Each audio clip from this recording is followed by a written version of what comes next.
Hi, everyone, and welcome to our first online class. We're picking up with libel and defamation, which is what we've been talking about for the last couple of class sessions. And this is where we ended off talking about libel per se and libel per quod. I hope you remember what we talked about in class and that you keep that in mind. You will see this again as we go through our class. So the next part, when we're talking about the standards of liability for defamation, remember you have to be able to identify the people who are being libeled. If you can see this little headline here from this newspaper in England, that's quite a headline, murderers, right? These people are being accused of killing, and if they're wrong, let them sue. Remember that there can be no libel, there can be no defamation if no one knows who it refers to. However, let me remind you that if you are writing something or producing something or saying something, and you're just trying to be vague and you're trying to be cute, be careful about that because too much vagueness can invite lawsuits too. And here's the thing, if anyone can tell the court or you who this particular piece of information refers to or who they think it refers to, that's enough of a standard for liability and you can get hung here. So be careful about trying to be too vague if you're trying to dish or do something online. Now, when we talk about the issue of identification, there are a couple of cases that are important here. The New York Times versus Sullivan, which is a case that we're going to hear about again in this particular talk, and then Barrett versus Times Mirror. In Times versus Sullivan, this is police misconduct in Alabama during the civil rights era. And in the picture upper right, Sullivan is the second from the right. He was a county commissioner. He oversaw the police, and an ad in the New York Times accused him of some bad behavior. And he said his reputation was hurt and there were errors in the ad, demonstrable errors of fact. So he sued on the basis of that and won in all the lower courts. But when it got to the New York Times, or the New York Times got to the Supreme Court overturned this particular piece of law about errors being always actionable. And we'll talk about that a little bit later. But there are times when errors are actionable, and this one is Barrett versus the Times Mirror. There were two doctors, Ralph A. Behrend with a D and R. Allen Berendt with a T, and they worked at the same hospital, and Behrend with a D was arrested for narcotics use, and the paper reported that it was Berendt because they weren't careful about names. So when your journalism professors or your bosses out in the field are telling you to be careful about spelling and grammar and names, there's a reason for that. And this is the reason that if you get grammar wrong, sometimes it can lead to wrong impressions, which can lead to the possibility of defamation. Of course, using wrong names in stories or spelling names wrong can also be a problem. At a place where I used to work, I worked with someone whose name was Aaron Osborne, and that was Osborne with an E at the end. And there was also someone else in town who was also named Aaron Osborne, spelled exactly the same way. This latter Osborne always seemed to get in trouble with the police, and he always ended up in the police blotter in the local paper. And at first people thought it was the Aaron Osborne that I worked with, and he made a point to the newspaper that they needed to include the middle initial for this person, which they started to do. So remember that names do matter. Okay, now, sometimes when we're talking about law, remember the third pillar of liability protection is communication. So if something is going to libel someone, it has to be communicated in some way to the public. Now, there is a case out there that our book talks about, Green versus Alton Telegraph, that says that failing to publish the story or air it is no actual defense, because sometimes these stories get out anyway. And Green versus Alton Telegraph is an example of this, because almost all suits do come from the broadcast, from the posting, or dissemination in any way of content. But in Green versus Alton Telegraph, a businessman was looking for a loan for his business, and there was apparently a reporter poking around trying to see if there was some financial and personal misdeeds on the part of Green. This story was never published, but it did get out in public, and the bank rejected him for a loan on the basis of this particular story that the reporter was only reporting, and they found against the reporter for defaming his reputation. Now, this is an exceedingly small point. It's not something you really need to worry about, but it is something that you need to keep in mind, that sometimes keeping your stories a little out of the public eye and not really talking a lot about them, especially if you're doing investigative work, is important. Don't let it get out in public, because even that can count as dissemination. And then there's another thing that I want you to know too, especially in this day of social media, especially for those of you who are going to end up in the strategic communication field. The law makes no distinction between people who originate a libel and the people who spread it.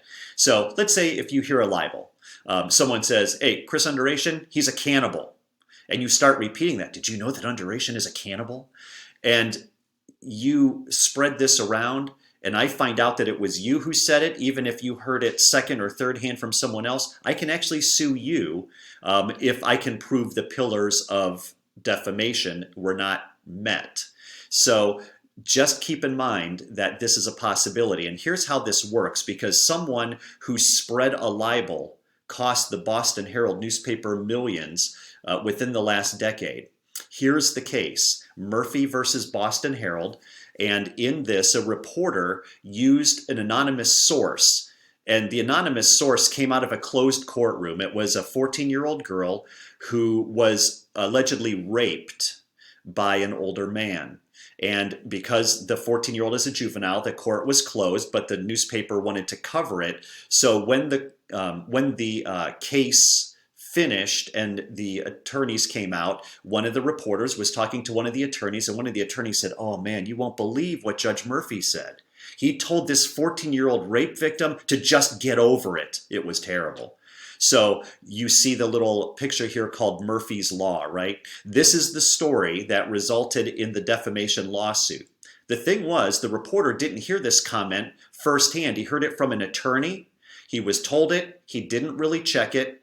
And based on the attorney, who he considered to be a good source, he repeated it. When the suit was filed, he went back to get the source on the record, but the attorney, of course, didn't remember it exactly the same way, and he couldn't get confirmation that, yeah, this is what the judge said.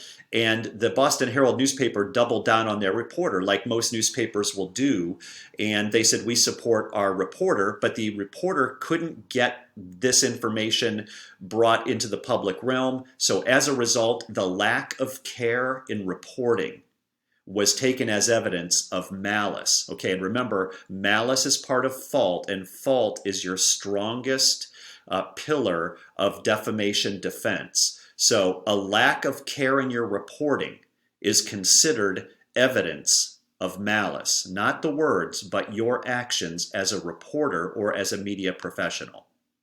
Okay, this brings us to fault, which is your strongest area and your most likely sort of final defense, thanks to the U.S. Supreme Court and their rulings. Okay, the old standard back in the day used to be something called strict liability. And this is part of what hung the New York Times and all the lower courts in the Sullivan case we talked about a little bit before. In this case, the lower courts used to rule that whenever an error occurred, okay, this is any error. It could be a typo, it could be a misspelled name, it could be an incorrect fact. Whenever an error occurred in an article that could be demonstrated, the reporter was held responsible no matter whose fault it was. So if you were told something by a source and that source was either lying to you or wrong, and you put it in the paper without checking it, you could be held legally responsible for that. And the reason in the law at the time was to require accuracy in newspapers and in print and in broadcast, and also to limit dissemination of info that wasn't known firsthand. So think about this just for a minute. In your view, is this really a good or a bad thing? Because it's somewhat of a mixed bag, right? Of course, you want to be accurate in the information you put out there, but if someone lies to you and you trust the source, should you be responsible for someone who actually meaningfully led you astray? Okay, now, in the case Times versus Sullivan, we're back to it again. This case came to the U.S. Supreme Court with Sullivan winning all the way up the ladder. Now, Sullivan was one of those Southern police officers during the civil rights era who was driving away those who wanted to come and agitate for civil rights. And there were demonstrable mistakes in this ad that you see on the paper here called Heed Their Rising Voices. Okay, this is an advertisement. It's not a news story, but there are errors of fact here. And under strict liability, the New York Times would have been cooked if the Supreme Court held in the strict liability manner. But in 1964, the Supreme Court decided to introduce a new idea. And what they said was, we need a sense that the malice was actual. So actual malice is a new legal term for fault in certain cases. And under the advertisement here for the New York Times in this slide, you'll notice what is said here in red, that the erroneous statement is inevitable in free debate and that it must be protected if the freedoms of expression are to have the breathing space they need to survive. That means the court feels that mistakes and errors and outright mistakes, even things that might be said with a sense of bad intent, have to be protected if we're going to have true freedom of expression. And in fact, they say errors of fact, especially in regard to a man's mental state, which was true in this ad here, where they're accusing Sullivan of bad intent regarding his actions toward the civil rights demonstrators. Errors of fact, particularly in regards to a man's mental state and mental processes, are inevitable. Okay, so as a result, the Supreme Court found for the New York Times here. Okay, now, this, of course, would take away the standard of strict liability, so the court needed a new standard, and this is the standard. Okay, the constitutional guarantees, according to William Brennan. William Brennan was a big free speech judge. He was also a huge intellectual power on the Supreme Court in the 60s and into the 1970s. The constitutional guarantees require, he wrote, a federal rule that prohibits a public official from recovering damages for any type of defamatory falsehoods relating to his official conduct unless he can prove the statement was made with, there's the word, actual malice, and that with the knowledge that it was false or with reckless disregard for whether it was false or not. Now, that underlined little bit at the end there is the definition of actual malice. Making a statement with the knowledge that it was false or with reckless disregard for whether it was false or not. Now, this created another problem because this was only for public officials. But here's another case that came about. This was a case from the early 1970s, Gertz versus Welsh. Welsh was an attorney and he represented the family of a Chicago area youth killed by a police officer. And the cop was convicted, and in a publication called American Opinion, the writer in that magazine accused Gertz of being a Marxist leaguer, a communist fronter, and everything else. And they also said that Gertz was a major architect of a nationwide conspiracy to discredit local police. So basically here, the court found for Gertz, saying that he was a public official. But when this got to the Supreme Court, they said, no, he is not. He's a public defamation plaintiff, and he has to have a less demanding standard than what Times versus Sullivan requires because Gertz was never elected to a public office. So to compensate for Gertz, the court made a new legal class of people, okay? And this is the public figure. We'll talk a little bit more about this in our next lecture.